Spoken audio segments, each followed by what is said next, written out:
Eu sou a professora Cláudia Garcia, da Universidade de Brasília. É um prazer estar aqui com vocês, falando um pouquinho sobre a nossa experiência lá na UNB. Então, eu agradeço muito o convite para poder apresentar. Eu vou falar em pé, porque eu também tenho um vício de professora. Como um professor, eu não consigo falar sentada. Além de mais, eu sou muito pequenininha, então eu me sinto um pouquinho maior quando eu falo em pé e posso ir apontando a apresentação. Tá? Então, o que a gente traz aqui é o que eu tentei construir uma apresentação para esclarecer, nossas formas de ingresso primário na Universidade de Brasília. Então, eu vou tentar fazer uma apresentação desenvolvendo um comparativo entre os alunos que ingressaram via SISU, via o PAS e via o nosso vestibular. Nós temos 3 formas principais de ingresso primário na Universidade de Brasília. Então, eu vou fazer mais ou menos uma apresentação nesse sentido. Tá? Então, e depois a gente pode tirar algumas dúvidas. Tá? Por favor, pode. Bem, só para entender a situação da UNB, porque a UNB passou por um processo ao longo desses últimos anos, um processo de transformação muito significativo com o REUNE, como todas as universidades federais. Com a criação, com a criação de novas vagas, nós dobramos o número de vagas de oferta da Universidade de Brasília. A gente também teve a criação de novos campi dentro da região do Distrito Federal. Só para situar, a UNB, em 2004, lançou as cotas raciais, que mesmo com o sistema de cotas, depois da criação do sistema de cotas, a gente manteve o sistema de cotas raciais, ainda com uma reserva de vaga de 5% no total de vagas da UNB. Tá? Em 2006, criamos o campus de Planaltina. 2008, Ceilândia e Gama, que eu vou mostrar aqui. Porque, na verdade, quando veio o REUNE, a gente já estava com uma proposta de ampliação dos campos da Universidade de Brasília, de ampliação, tirar não ter mais só o campus na Asa Norte, Darcy Ribeiro, com ampliação para outras regiões. E aí, em 2008 veio o REUNE, e de 2009 a 2012 a gente dobrou o número de vagas da Universidade de Brasília. Em 2013 surgiram as cotas, e em 2014 a UNB aderiu o SISU. É importante entender que o processo de adesão às cotas foi progressivo. A UNB não entrou 100% logo no começo. Tá? Pode passar. Bem, só para entender, o campus principal da Universidade de Brasília aqui na Asa Norte, aqui está o plano piloto.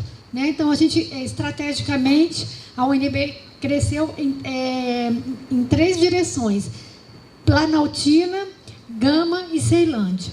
Tá? Só para entender como é que foi a distância, em torno de entre 20 e poucos quilômetros e 30 quilômetros da zona central de Brasília. Para entender um pouco o que foi essa expansão, teve um estudante de mestrado da UNB que desenvolveu um modelo de análise mostrando o impacto que foi a expansão da Universidade de Brasília nesse período. Então, é interessante a gente ver que antes da expansão, a distribuição das vagas se dava dessa forma dentro do Distrito Federal.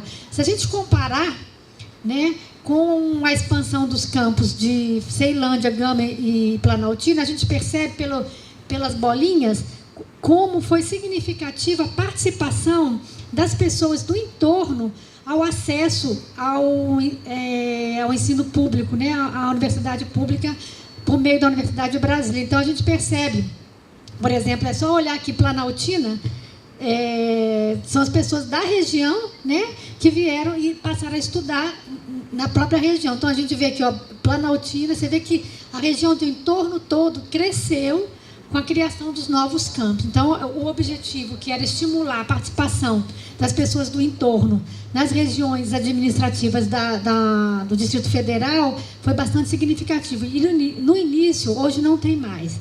Foi no último ano passado, Alô? Oi. Existia como é que se fala? uma pontuação extra para os residentes da região, né? Então, quem morava na região de Planaltina tinha uma pontuação extra para poder incentivar que as pessoas que morassem na região pudessem fazer o curso. É importante também destacar que esses campos avançados, eles têm naturezas distintas, né? Eles não competem em termos de oferta de curso com o campus Darcy Ribeiro. Planaltina, ele tem uma vocação para ciências da terra, Gama para as engenharias e Ceilândia para a área de saúde, tá? Então, a gente cresceu com vocações especiais e particulares, em função também do tipo de atividade de cada uma dessas regiões. Pode passar. Aqui a gente já pode começar a perceber o impacto do SISU, né, dentro da oferta de vagas da Universidade de Brasília, em relação à participação de outros estados na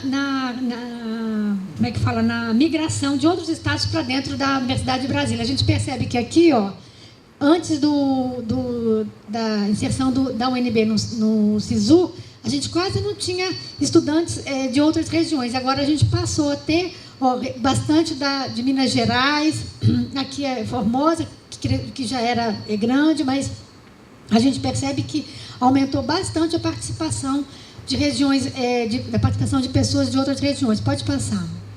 E aqui ali mais no entorno do Centro-Oeste, né, e aqui em relação ao Brasil mesmo, a gente também percebe o crescimento significativo da participação geral, que é um dos objetivos do SISU, permitir essa mobilidade interestadual, né, que os estudantes possam, né, de alguma forma, o que é um benefício, também é um problema que a gente pode ver mais na frente. Tá? Obrigada, pode passar. Aqui é importante a gente perceber, né, isso certamente, se a gente for fazer um gráfico das outras universidades, a gente vai perceber que o impacto significativo que é a inclusão social, aqui a gente tem que ver de duas formas. O próprio sistema SISU e o sistema também de cotas, né? Então, a gente percebe, aqui a situação da UNB hoje. Tá? Então, hoje a UNB, se a gente fizer um levantamento fazendo o levantamento de todos os estudantes registrados na UNB, o perfil dos nossos estudantes hoje é o seguinte: a gente tem ainda quase 68% de estudantes que ingressaram no sistema universal. No último vestibular, no último processo seletivo, nas fórmulas de processo, a gente já está atingindo a meta, que é 50%, apenas 50% para o sistema universal, como é a lei de cotas. Tá? E nessa outra parte aqui da bola, né, do gráfico de pizza, a gente percebe efetivamente a mudança significativa do perfil de estudantes dentro da universidade. A UNB,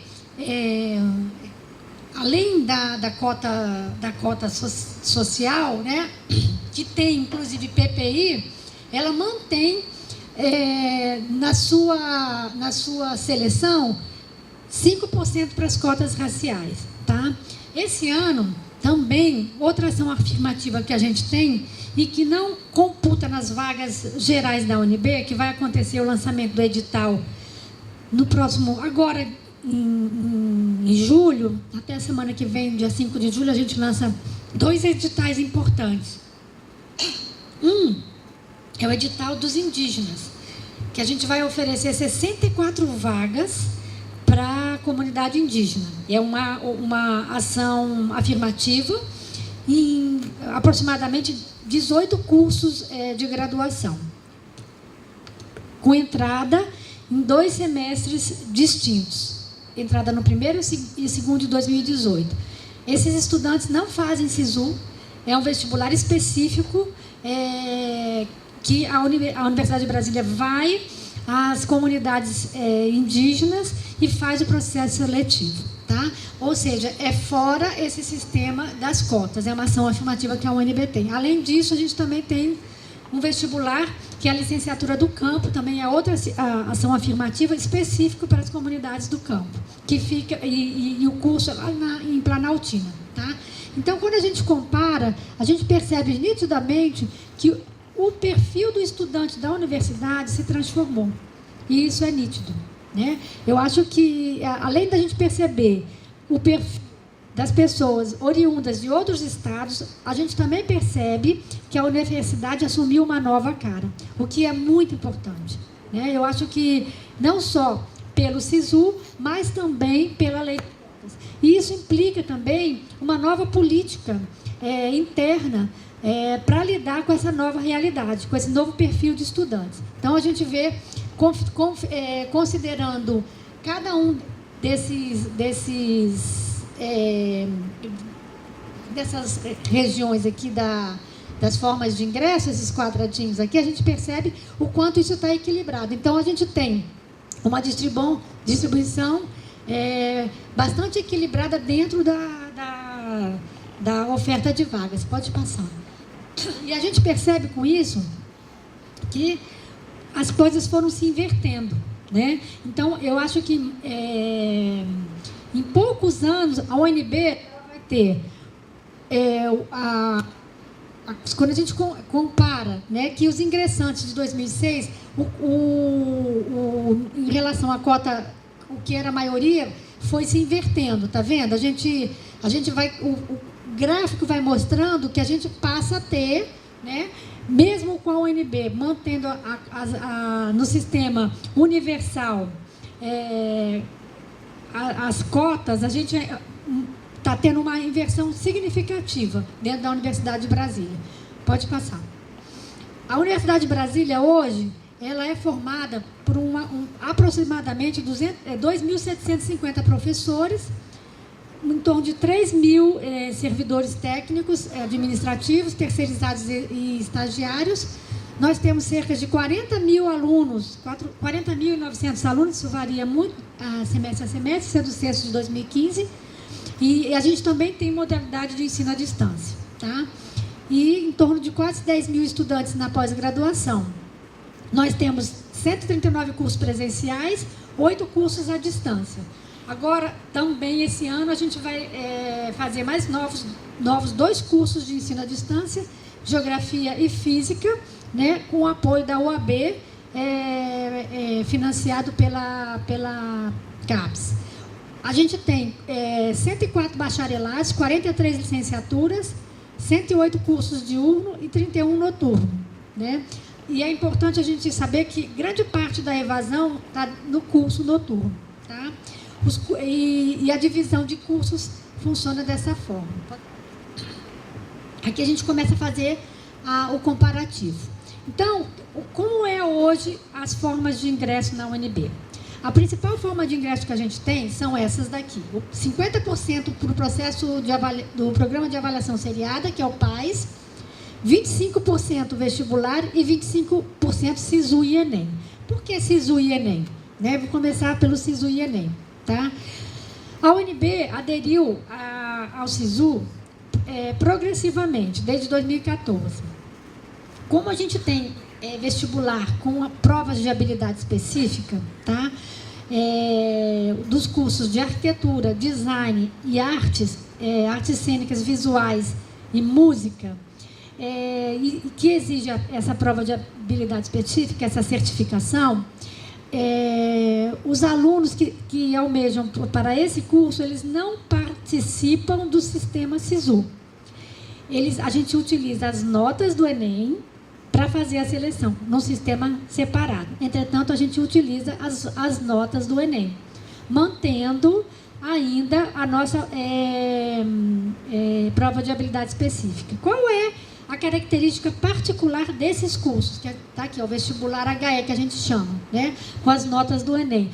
O vestibular HE, ele também é válido para os outros dois, PAS e vestibular. Qual é a característica particular desses cursos? Esses cursos são os cursos de menor evasão, muito em função das provas de habilidade específica. Tá? E o PAS, tanto o PAS quanto o SISU, eles acontecem no final do ano, né? Então, essa entrada aqui, ela acontece no final do ano junto com o SISU. Então, atualmente, isso aconteceu pela primeira vez na UNB. Teve uma resolução que mudou isso no semestre passado. Até ano passado, a UNB disponibilizava 25% PAS, 25% SISU e 50% vestibular. No semestre passado, no ano passado, uma nova resolução determinou 50% PAS, 25% vestibular e 25% SISU. Entretanto, o Ministério Público questionou a UNB com essa nova distribuição. Por que ela questionou? Porque o programa de avaliação seriado ele é destinado aos estudantes do ensino médio. Ele acontece em 3 etapas distintas, primeiro, segundo e terceiro ano, né? Então, o aluno faz a primeira prova, tem a sua pontuação, guarda. Faz a segunda prova, tem a sua pontuação, guarda. Na terceira prova, que é no terceiro ano, ele faz a prova e faz a seleção do curso que ele deseja. E aí ele ingressa. No último vestibular, ou no último PAS, a gente teve 2 entradas. Uma entrada para o primeiro semestre e a outra entrada para o segundo semestre. Qual é o porquê que o Ministério Público questiona? Porque se você considerar que você tem uma universidade que tem 8.000 vagas, em torno de 8.400 vagas, você pegar 8.000, quer dizer, por semestre, né? Então, por ingresso, né? Você pegar 4.000 vagas e 200 e destinar para uma única parcela da população que sai do ensino médio, você está criando uma reserva de vaga. Por que a gente fala isso? Enquanto no processo seletivo SISU ou vestibular, por exemplo, nosso vestibular da UNB, a gente tem uma média de inscrição de 30.000 alunos, né? Então, o que acontece? No PAS, a gente tem 30.000 alunos no primeiro PAS, 20.000 alunos no segundo PAS e 10.000 alunos no terceiro PAS. Vocês conseguem entender o significado disso? Ou seja, a gente pega 50% de todas as vagas da UNB, né, e oferece para uma parcela menor. Somente os estudantes do ensino médio, que hoje que fazem a inscrição são só 10.000 estudantes. Sendo que você exclui toda a possibilidade das outras pessoas fazerem, né? Então, isso é um problema, né? Então, mais na frente eu explico. Aqui são as outras formas de ingresso, que tem o SISU-UAB, sistema UAB, que a gente também vai usar as notas do Enem para fazer a seleção, tá? Era um vestibular específico, mas agora a gente está pensando em usar as notas do Enem. E a língua de sinais brasileira, também é um vestibular específico, né? E o vestibular indígena.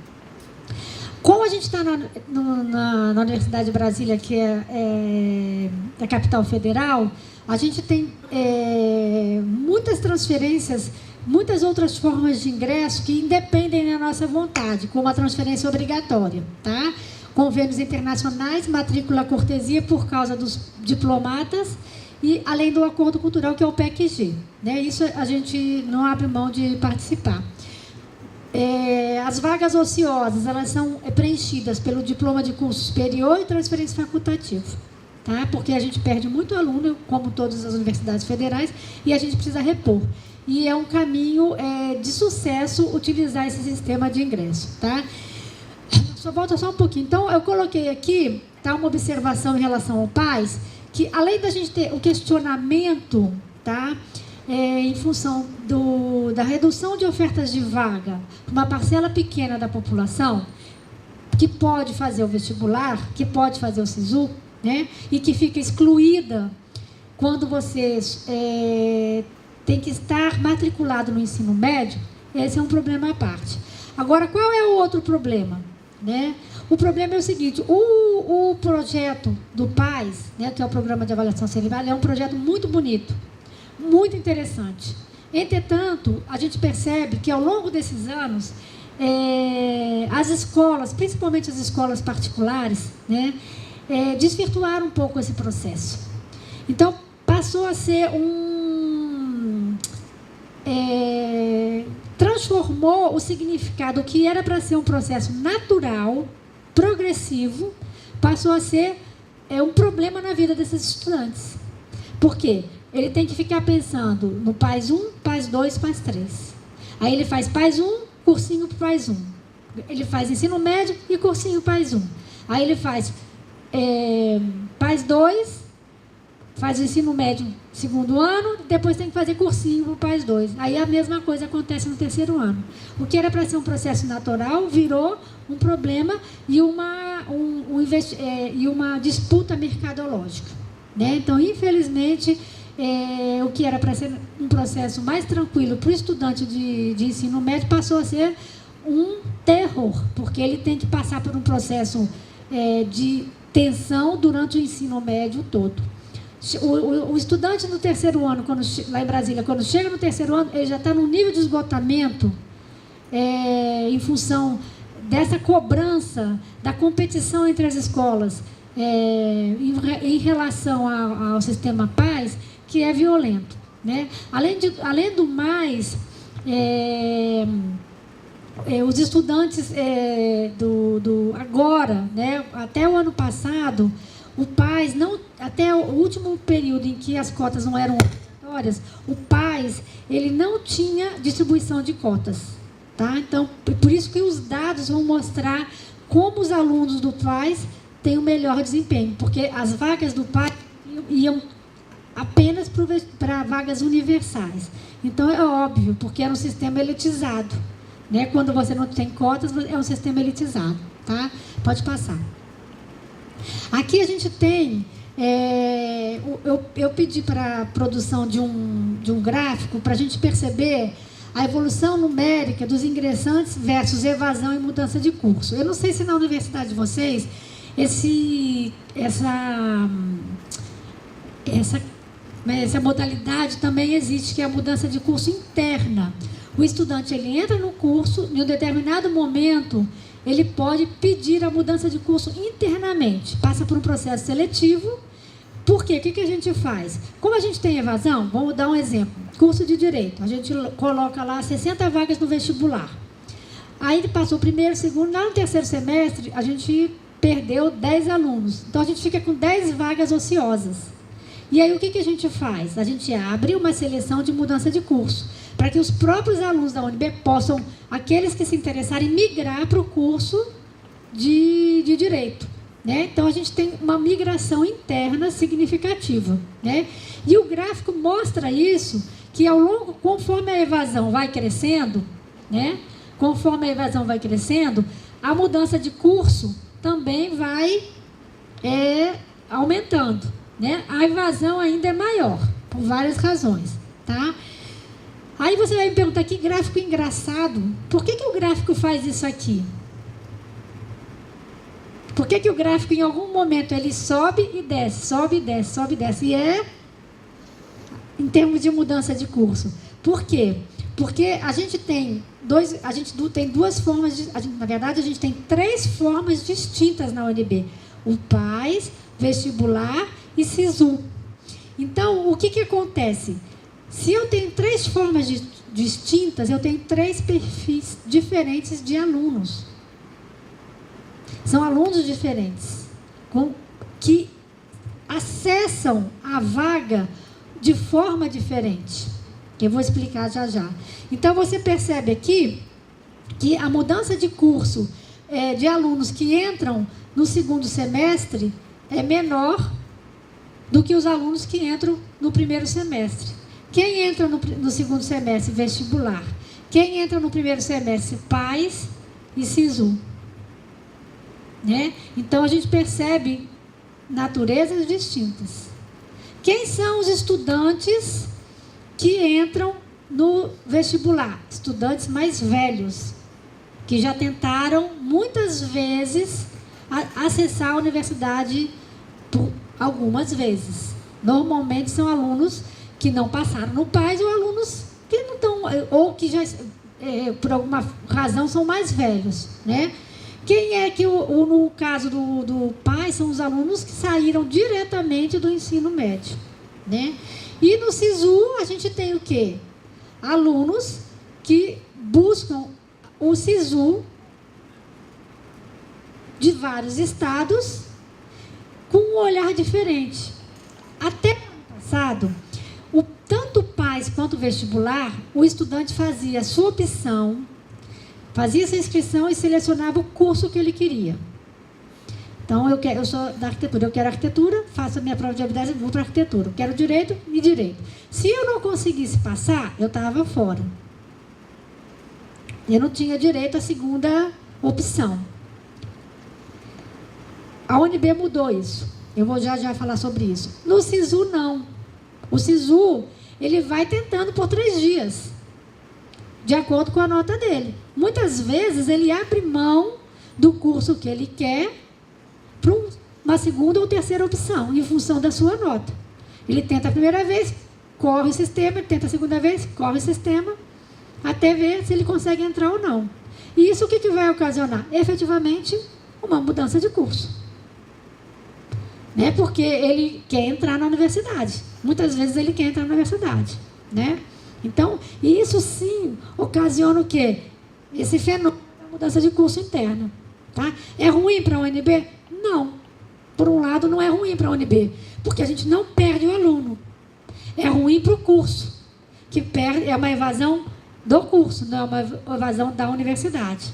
Então, se você me perguntar se é ruim, por um lado é ruim, mas por outro não é ruim, porque a gente mantém, se a gente vê em termos de manutenção do aluno dentro da universidade, é bom, mas se a gente olhar pelo lado do curso, é ruim. Então, são visões distintas.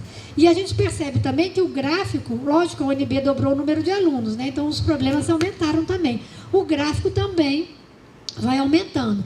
A gente vê que a gente tem uns picos. Quem são esses picos? Ensino à distância. São eles que causam evasão de estudantes de ensino à distância. Tá? Que também é uma evasão altíssima. Tá? Então, pode passar. Aqui é a comparação também só dos gráficos, né? Mudança de curso e evasão. Para a gente comparar, você vê que a evasão ela é muito maior. Né? Você pega aqui, ó, entre 40% e 50%, dependendo dos momentos.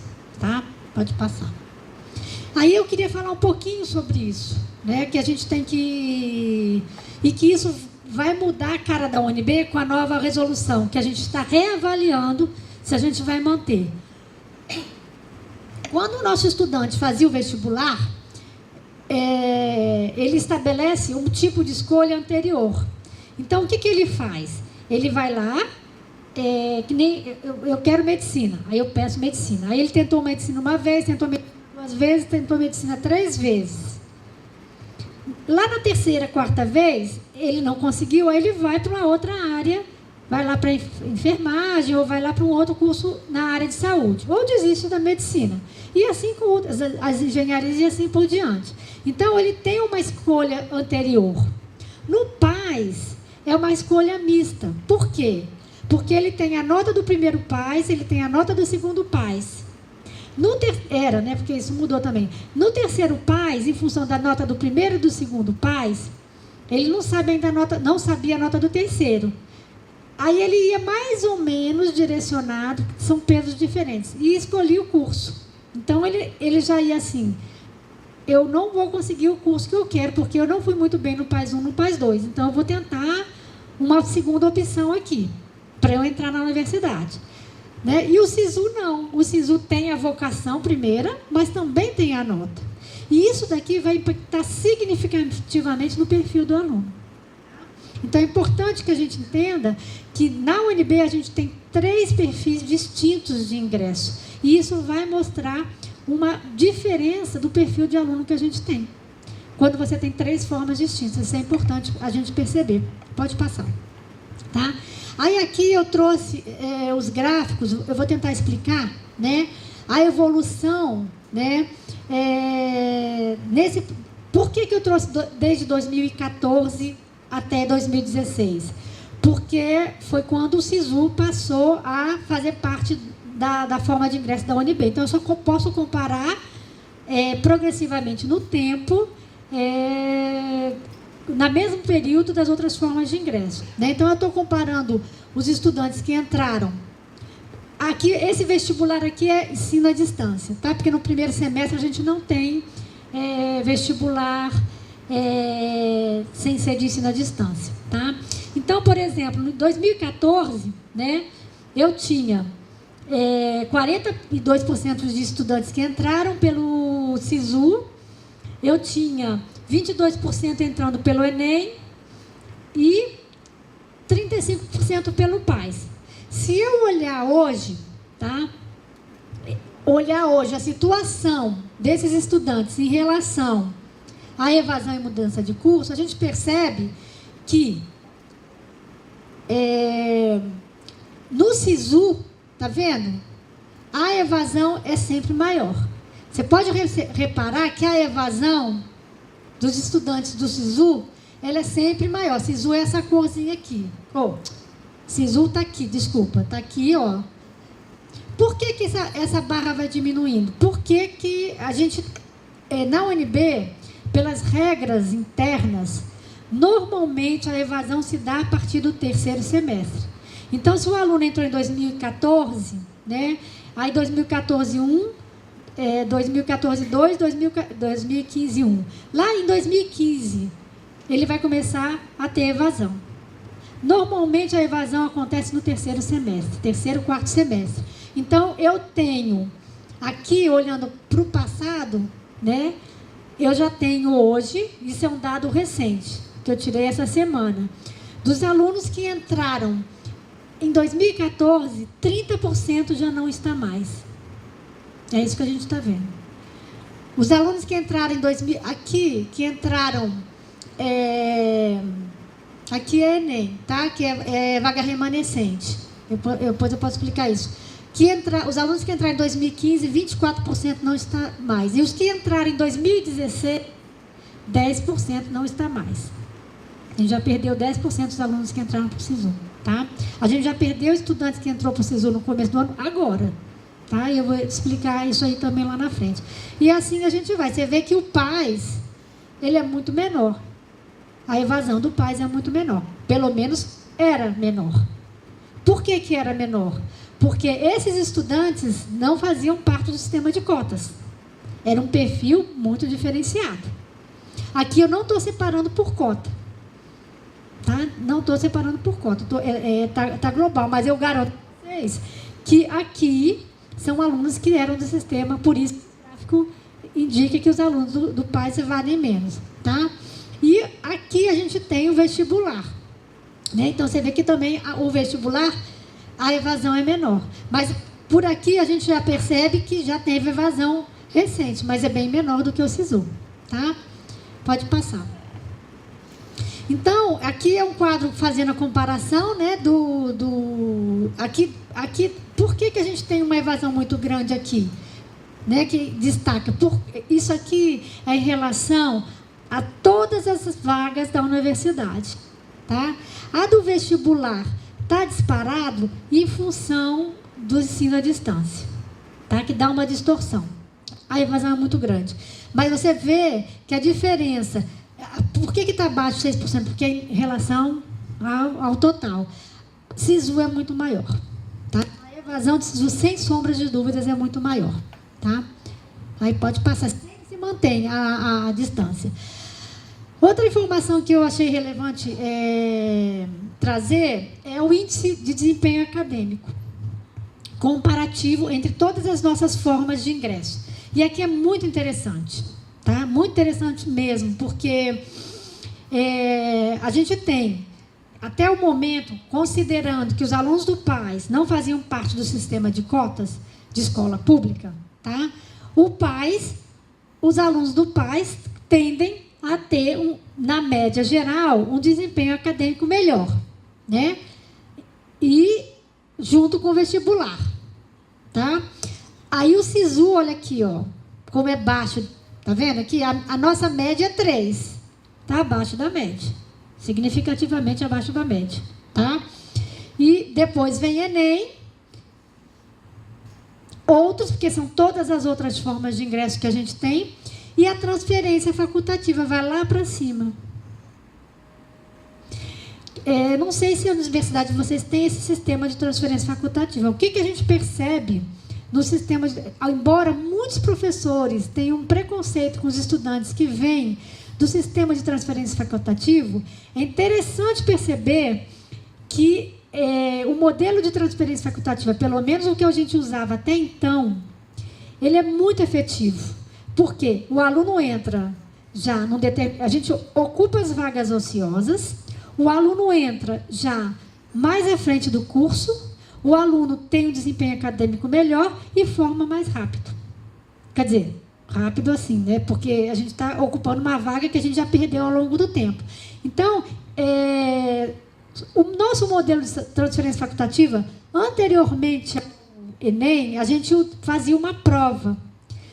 Mas, considerando as restrições orçamentárias da Universidade de Brasília, a gente agora está usando a nota do Enem. A gente usa as últimas, dependendo da época, a gente usa, por exemplo, o sistema facultativo para o semestre que vem, a gente vai usar 2016, a gente cria um critério de valor, de pontuação, a gente usa 2016, 2015 e 2014, as últimas 3 notas.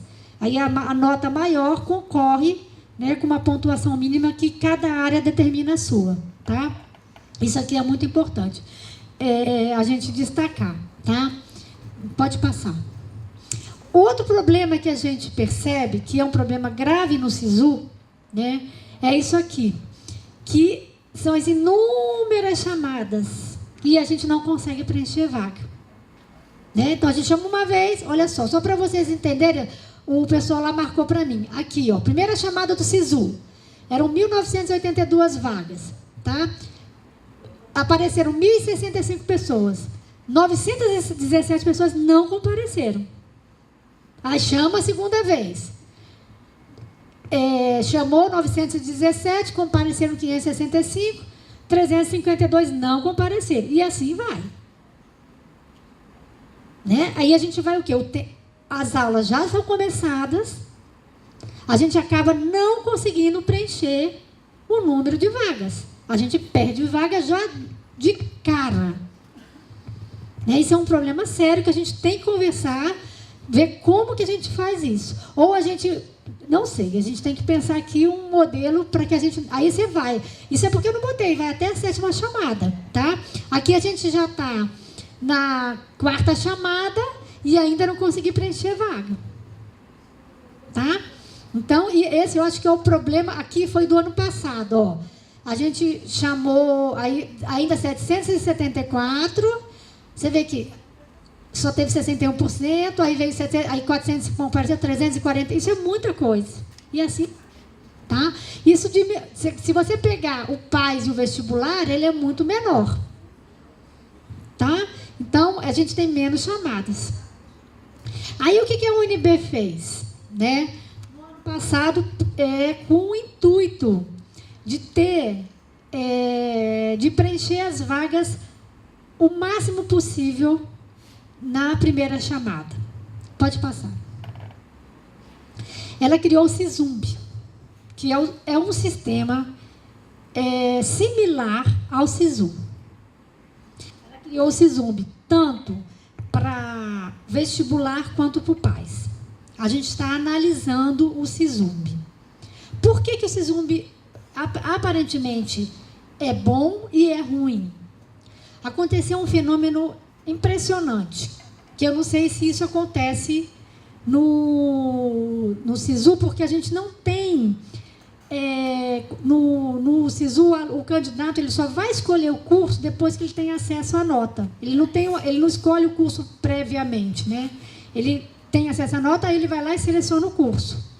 No nosso PAS e no nosso vestibular, o aluno, ao fazer a inscrição do curso, ele diz assim, eu quero fazer engenharia civil, eu quero fazer direito, eu quero fazer tal. Então, ele concorre, ele seleciona previamente um curso.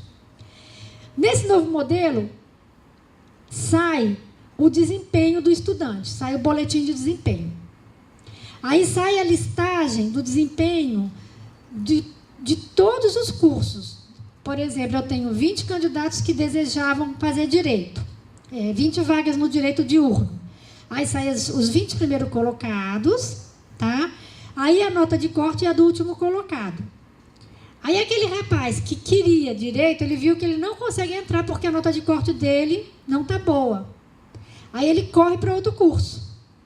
É igualzinho o SISU. Só que o SISU roda mais de uma vez. No SISUMB ele só roda uma vez. Então, ele pode se movimentar durante 2 dias. E aí ele faz isso, faz essa roda e vai. Só que ele não sabe, é uma loteria, porque ele não sabe para onde ele vai, porque ele também não sabe o que as outras pessoas estão fazendo. Né? Ele tem a nota do desempenho dele e do curso e dos cursos. Aí o que aconteceu? O que aconteceu? Tanto no vestibular quanto no PAS. Principalmente no vestibular. O curso, por exemplo, os cursos de menor concorrência foram com a concorrência lá para cima. Por exemplo, outro problema, cursos da área de saúde. 98% das vagas do curso de odontologia foram preenchidas por candidatos da medicina. Ou seja, quem queria odontologia ficou fora. 85% dos candidatos que queriam enfermagem, as vagas foram preenchidas por estudantes da medicina. Quem queria enfermagem ficou fora. E isso aconteceu em todos os cursos da área de saúde. Então, a gente tem um problema grave aí. Só para vocês entenderem como é complicado, o curso de medicina tinha 3.000 e tantos concorrentes, classificados. Desses classificados, eles passaram a pedir, porque são candidatos muito fortes, né? Então, eles preencheram praticamente todas as vagas da área de saúde. E quem queria? Saúde coletiva, fonoaudiologia, você vê aqui, ó, eu saí de 39 para 176. Olha como é que a concorrência foi para 451 para o curso de farmácia. Entendeu? Então, mas não necessariamente aquele candidato vai permanecer no curso, tá? E às vezes ele não vai comparecer e às vezes ele não quer aquele curso. Então a gente consegue resolver o ingresso do estudante na primeira chamada, mas a gente não sabe o que vai acontecer lá no meio, lá na frente. Entendeu? Então, a gente ainda está avaliando essa nova sistemática na Universidade de Brasília, porque a gente não sabe o impacto que isso vai causar lá na frente. Com o quê? Evasão por mudança de curso ou evasão porque não é isso que ele quer. Porque você tem que considerar que, às vezes, o estudante quer entrar na universidade. E não necessariamente os alunos com maior nota são os melhores alunos da universidade, a gente sabe disso. Né? Então, a gente está reavaliando esse modelo SISUMB que foi aplicado na UNB nesse último vestibular, no vestibular de 2016, segundo, e no PAS agora no final do ano. Tá? Pode passar. Então, a gente vê aqui, ó, que, no resumo geral, de todas as 8.000 vagas que a UNB tinha para preencher, 60% foram preenchidas por candidatos que não queriam a primeira opção. Apenas 40% foram preenchidas com candidatos de primeira opção. Então, a gente não sabe o que isso vai causar. Tá? Isso aqui, ó, só para vocês entenderem, a situação S3 é a situação ideal. Foi aquele candidato que escolheu o curso e entrou. É a situação ideal. Aí, olha só, na Ceilândia, 1,77% só. No Darcy Ribeiro, 34%. Na Gama, 3,29%. Planaltina, 0,68%. E o total deu 40%. A situação S4, cadê? Não, a situação S1,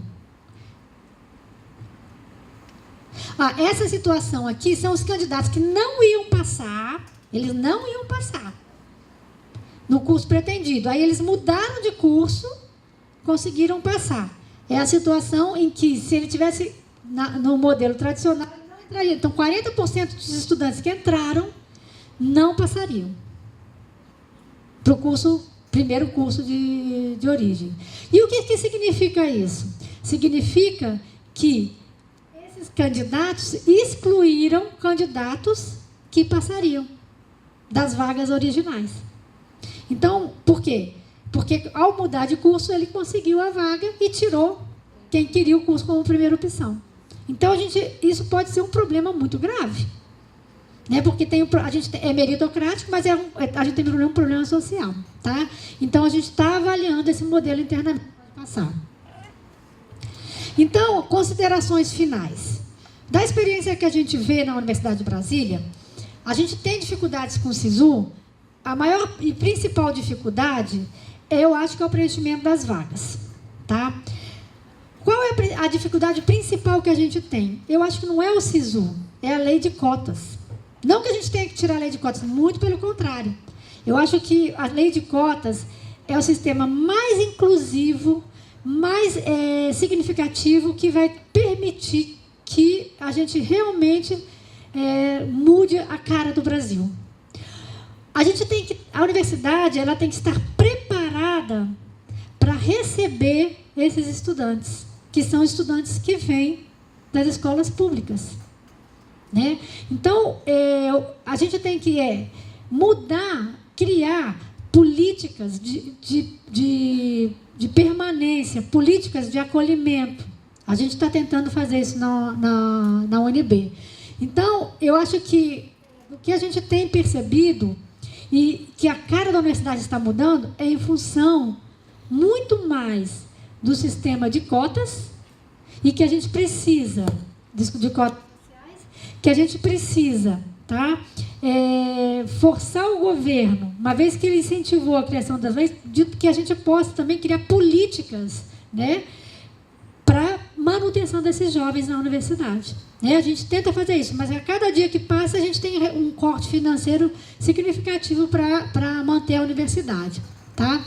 Então, eu acho que, lógico que a gente precisa avaliar o SISU.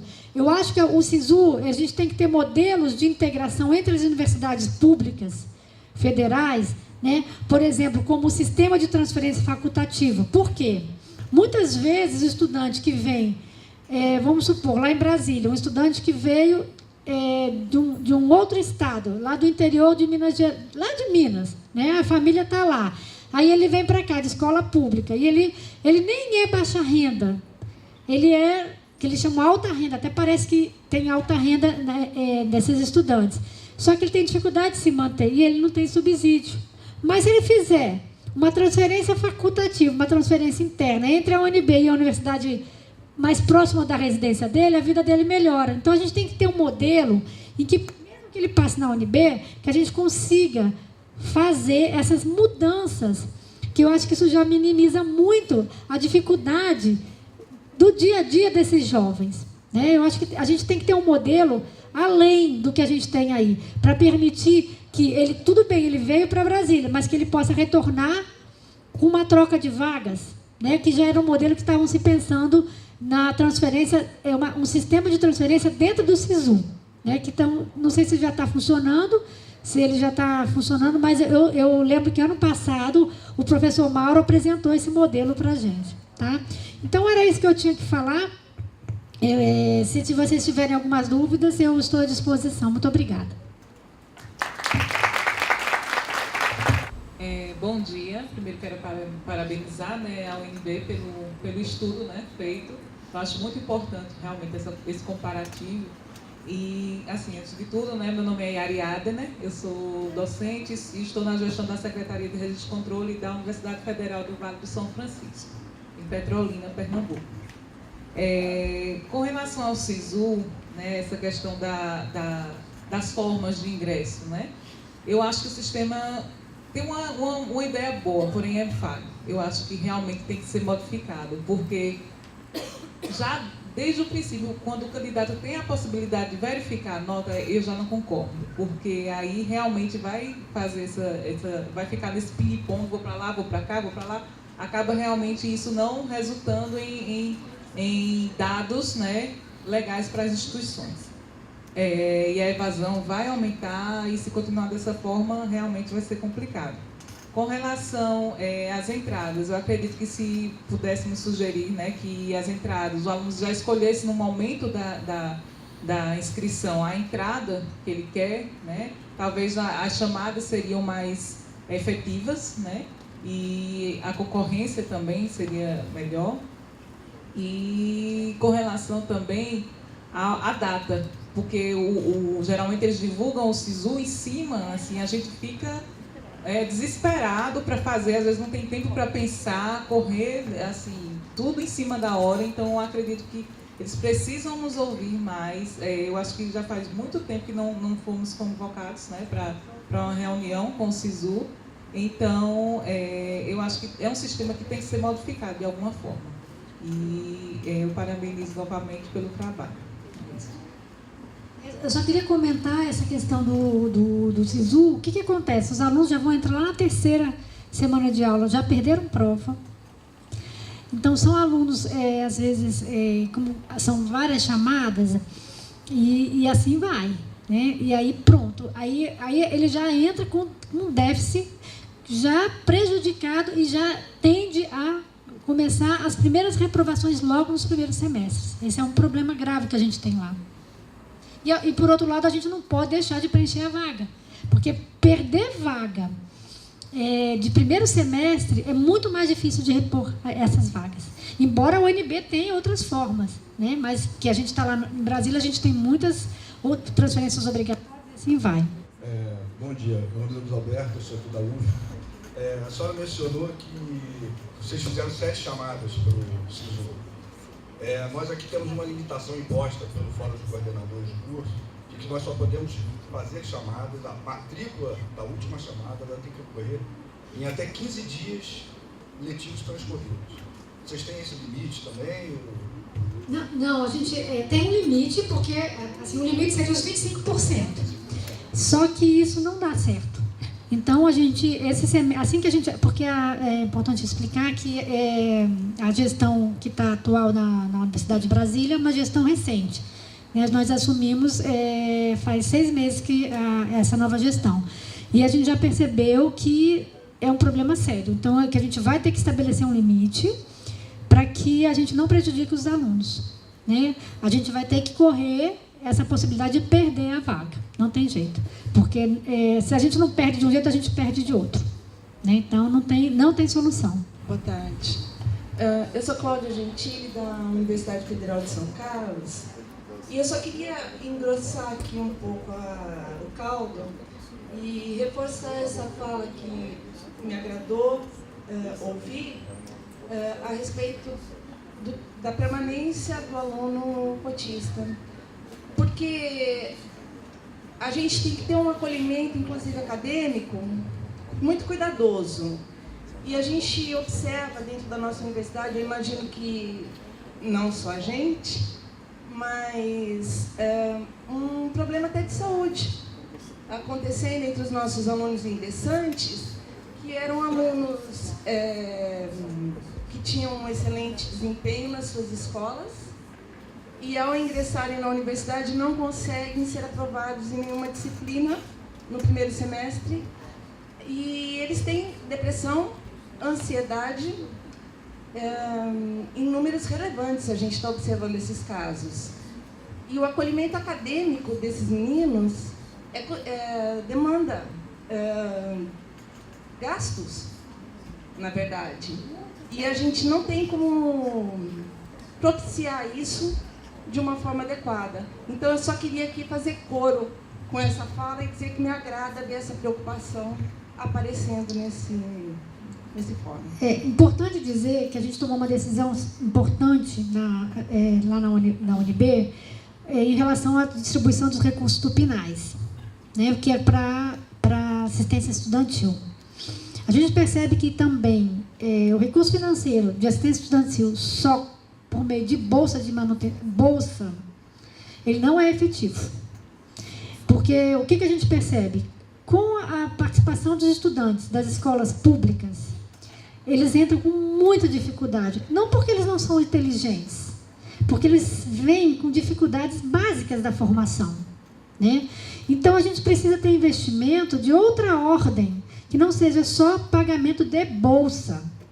Então, a gente entendeu que o recurso do PNAES ele pode ser utilizado de outras formas para a construção de políticas de incentivo à permanência, como grupos de tutorias, que a gente está constituindo, grupos de acompanhamento. A gente criou um projeto chamado Projeto Raízes, que é um acompanhamento da vida diária do estudante, principalmente dos indígenas, dos quilombolas, dos PQG, que são os estudantes que vêm de países africanos, e os nossos refugiados. A UNB tem muito refugiado, porque a gente acompanha a vida cotidiana e diária, né? A gente está construindo um projeto de tutoria que não está... ele vai ser ligado ao decanato de graduação, que seria a pró-reitoria, né? É um projeto unificado para poder fazer o acolhimento desses estudantes com alto índice de reprovação das principais disciplinas básicas. O que a gente percebe? Que a evasão se dá sem que o aluno consiga, ao menos, chegar no núcleo de formação profissional do curso. Às vezes ele não chega a saber o que é o curso que ele vai fazer. Por quê? Porque ele reprova até o 3º semestre, que é o núcleo básico.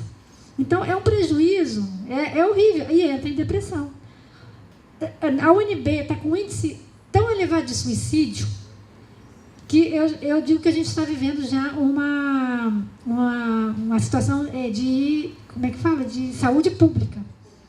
Tá? Então, esse ano, eu acho que nesse primeiro semestre, já tiveram 2 ou 3 suicídios, não, 2 com certeza, nesse semestre de estudantes de graduação. Então, o que a gente tem que fazer? O sistema em que o jovem entra fora a quantidade de estudantes em situação de depressão gravíssima, né? Então, a questão também da intensificação do uso de drogas, que é muito pesado na UNB.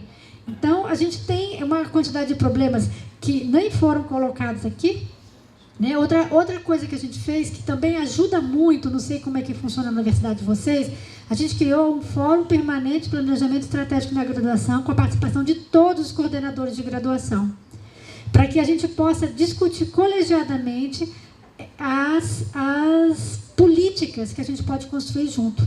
Como a gente tem muitos cursos, os coordenadores normalmente são professores que acabaram de chegar na universidade e tem muita dificuldade de lidar com os jovens estudantes que também acabaram de chegar.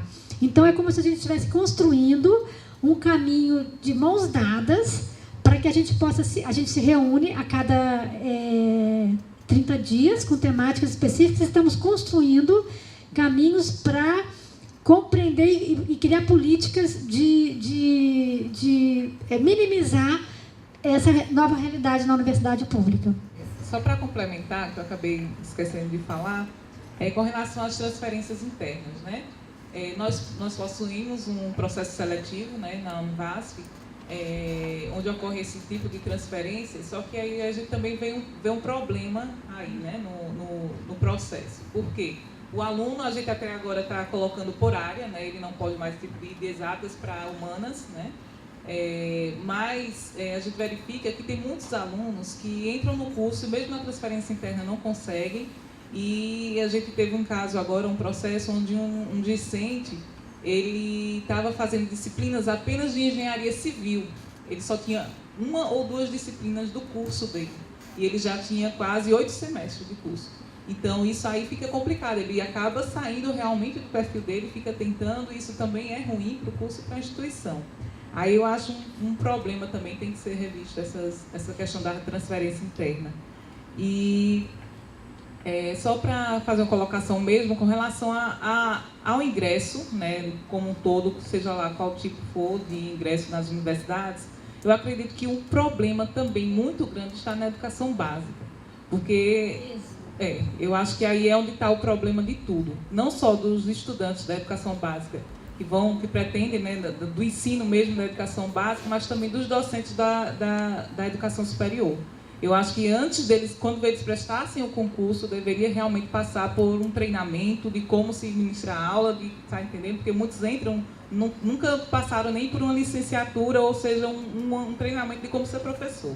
Então, eu acredito que muitos dos problemas também não são só apenas dos estudantes, mas dos docentes mesmo.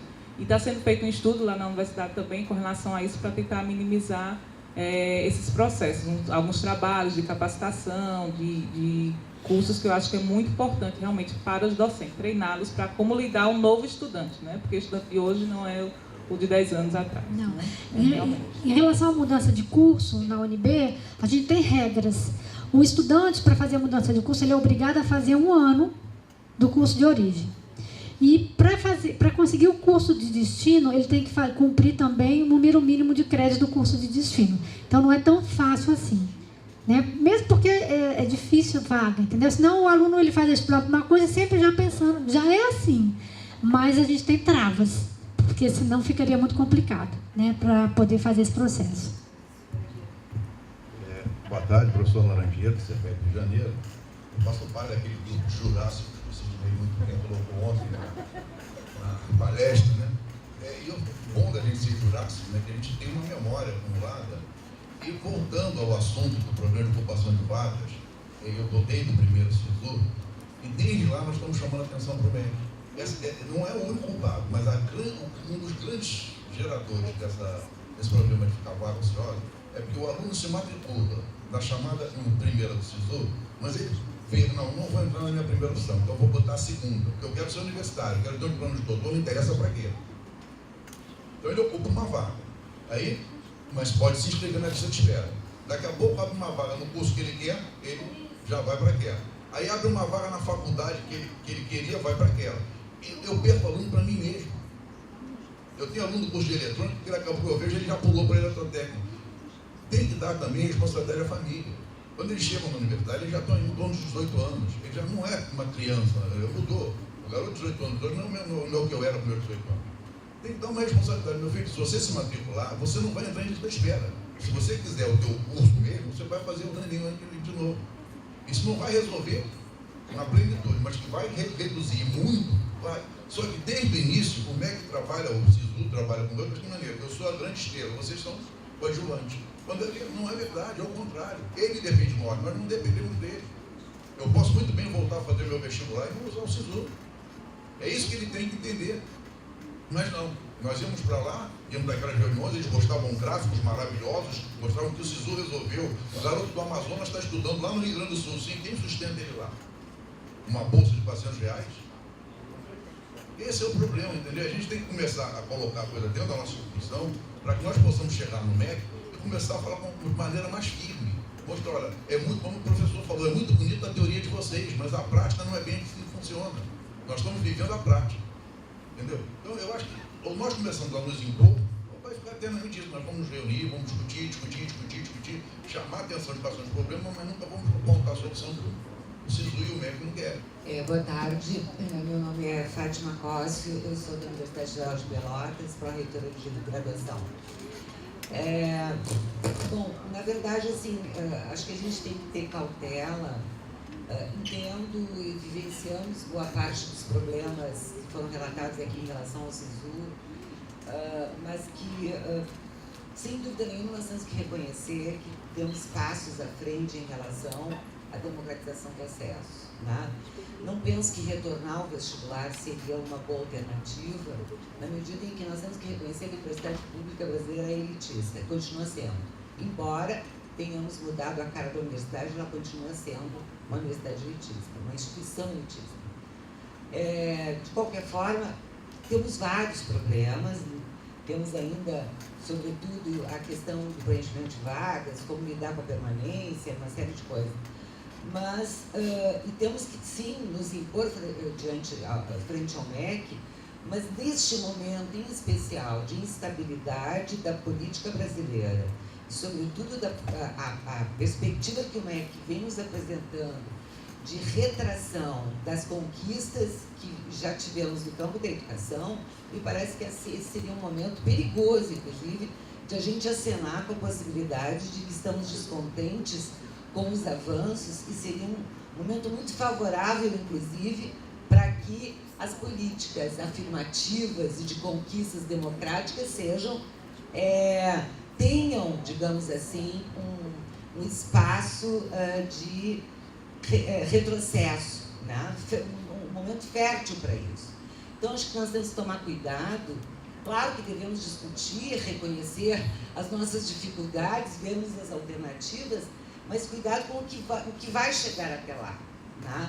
A COGRAD, que é a Comissão de Pró-Reitores de Graduação, está se mobilizando através do Fórum também de Pró-Reitores, com várias iniciativas nesse sentido, de melhorar o SISU, e nós estamos até na Universidade Federal de Pelotas muito preocupados com essa questão dos alunos que vêm de outros lugares, pela questão da dificuldade de manutenção, até porque identificamos que em alguns cursos nós temos alunos essencialmente de outros lugares.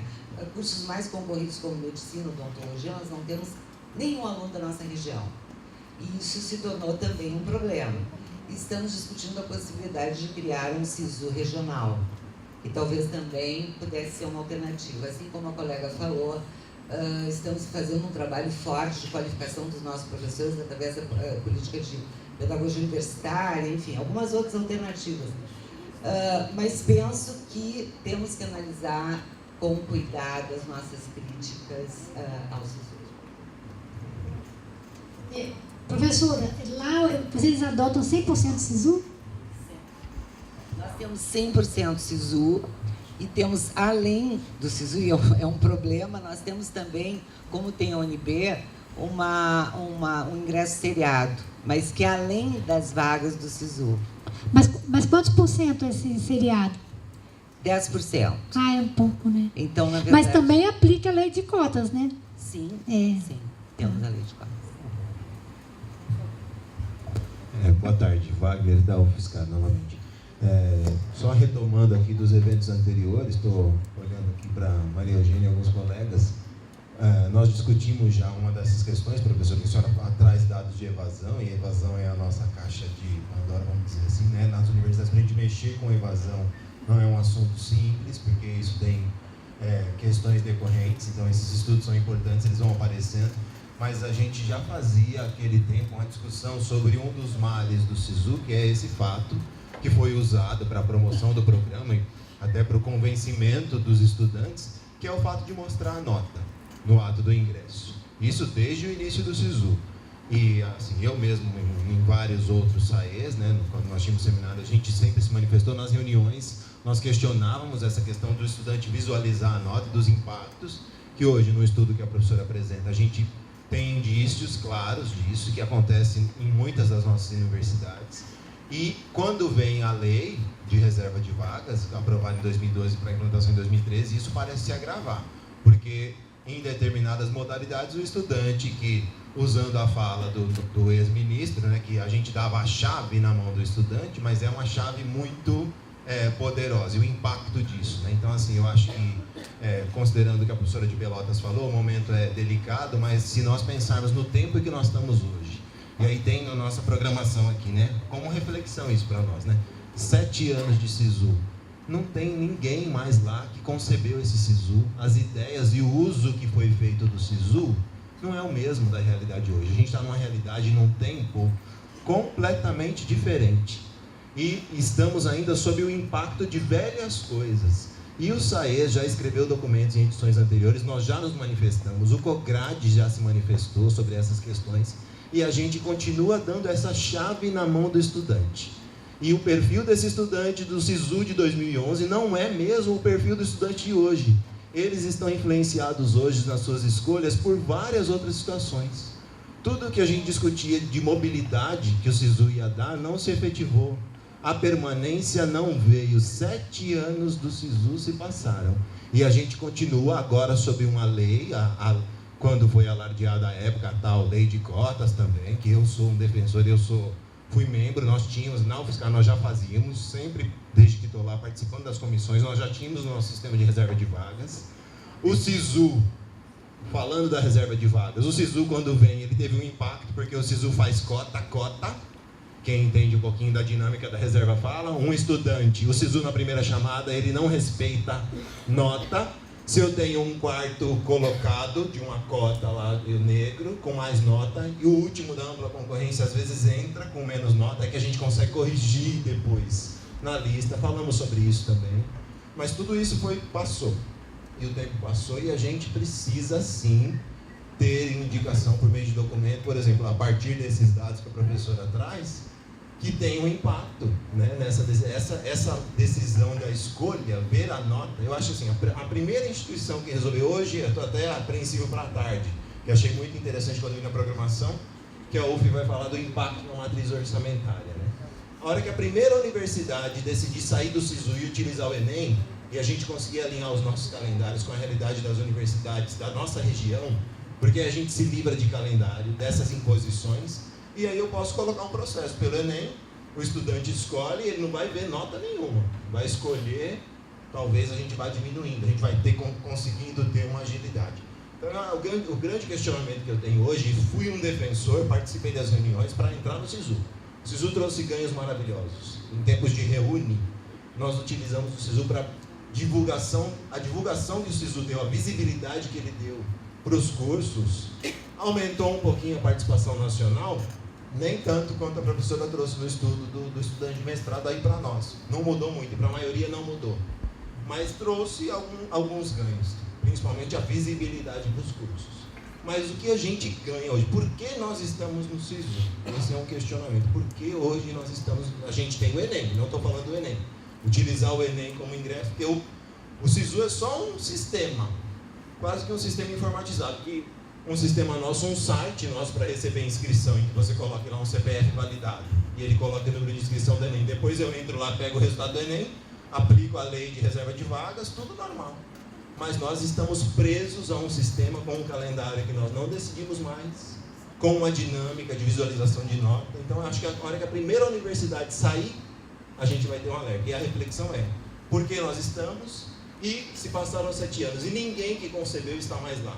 Mudou o governo, mudou a política, a equipe, a gente conversando com o pessoal de Minas, que eu fico aflito, fico assim, participando, acompanhando o pessoal do Forcops, apesar de estar no estado de São Paulo, fora as questões técnicas que têm um impacto grande na vida das comissões, porque a equipe de TI lá está destroçada, e esse ano nós enfrentamos muita dificuldade no começo do ano, com a lista para sair num dia, não sai, sistema, tudo modificado. Então, só eu me estendi, mas é para a gente refletir, a profundidade é exatamente essa. E o pano de fundo, a professora trouxe uma apresentação importantíssima, porque falando de impacto de vazão. Obrigado.